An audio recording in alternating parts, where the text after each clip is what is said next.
Welcome to Warrnambool Mathematicians. We are doing expanded form operations. So we are going to start with addition in expanded form mode.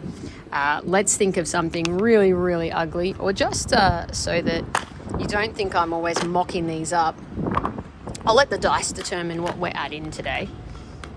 That way you trust that I'm not just creating these in advance, which I'm not. All right, so we got 12. So we'll make our first two digits 12. Hopefully we'll get something a bit uglier for the second two. 71, that'll do. 7,112 plus, hopefully it becomes quite ugly. So 20 for the ones and tens.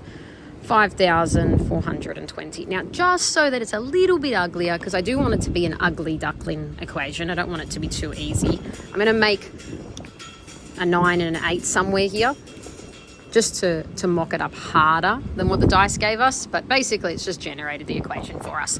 And now we're thinking, well, how are we going to add these together? So one way is obviously we could just line them up vertically. 7, 1, 8, 2, 5, 4, 2, 9. And we can just add them, blah, blah, blah, carry the 1, that type of thing, or rename better. But that's just, it ends up being just algorithm style. Just to make sure students have better place value, instead, we like to estimate first always. So we've got roughly 7,000 here, and we've got roughly 5,500. So we're expecting roughly 12,500. And then really importantly, let's try expanded form first, and then see if the algorithm then matches that.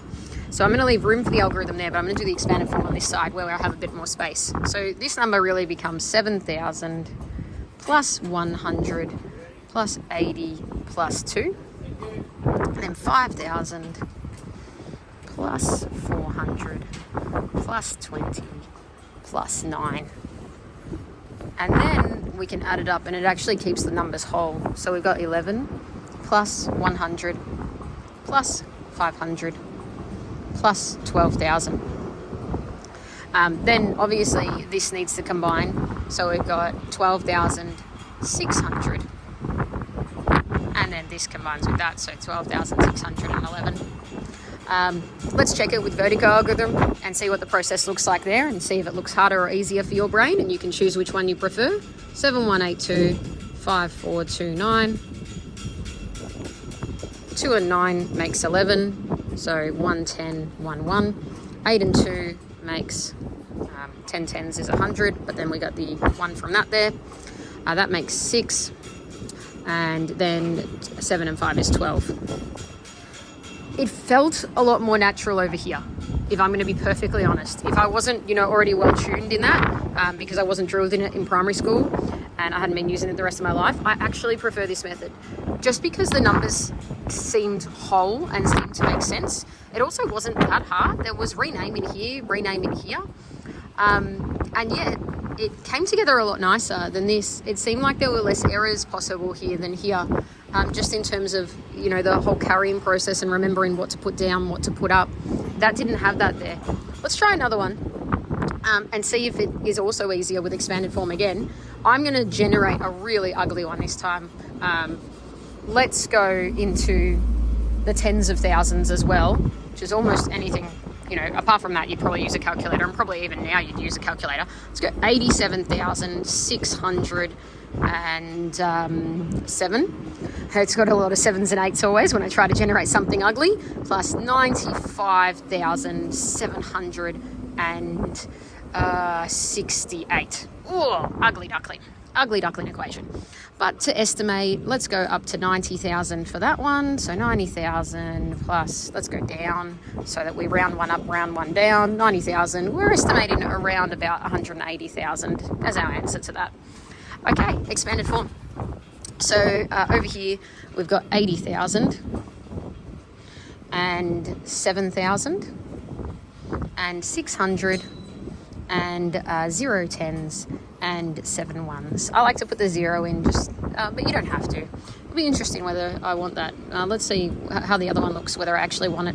Now we've got 90,000 and 5,000 and 700 and 60 and 8. Interesting. It did hold the place nicely. It's up to you whether you want it or not. Then let's add it up. So that becomes 15. That becomes 60. Just make sure you put the pluses in. That way, you don't get confused about the numbers joining. That becomes 1,300. That becomes 12,000. And that becomes 170,000. Now let's join these together. So that's 182,000. And that's 1,375. So you can see that you have to be on your toes there and just think about it, but it wasn't too bad. And then therefore 183,375.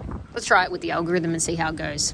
87607 95768. We'll just refer back to the estimate. That's looking pretty good to that. I just need to rub it out though, because it's just going to be in my way in terms of my board space.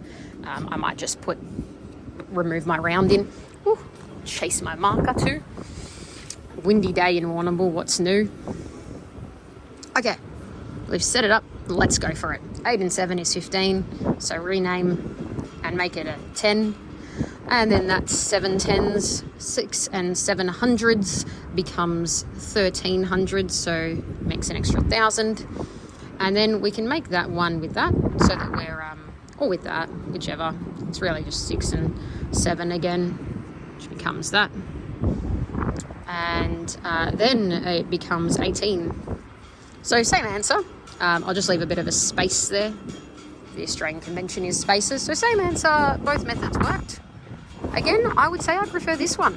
Even though I had a little bit of just a momentary lapse there, it was easy to pick up. You can probably spot your errors better in this one, because if I had got that wrong and put 60 and realised it was wrong, if I put 65 instead of the 75, I probably would be able to trace my error easier in this one than this one.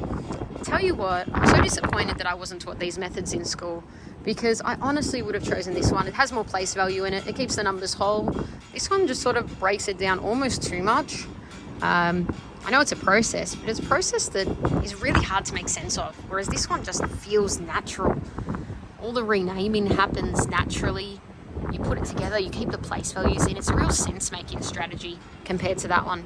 Again, it's your choice, but more importantly, it's not your choice, it's your student's choice. So show them both, would be my advice, and let them choose, because it should be their choice which one. You don't want them to be disappointed like us that we didn't have these strategies available, and we're now have seen our expanded milkshakes from our little milkshake into the expanded form milkshake.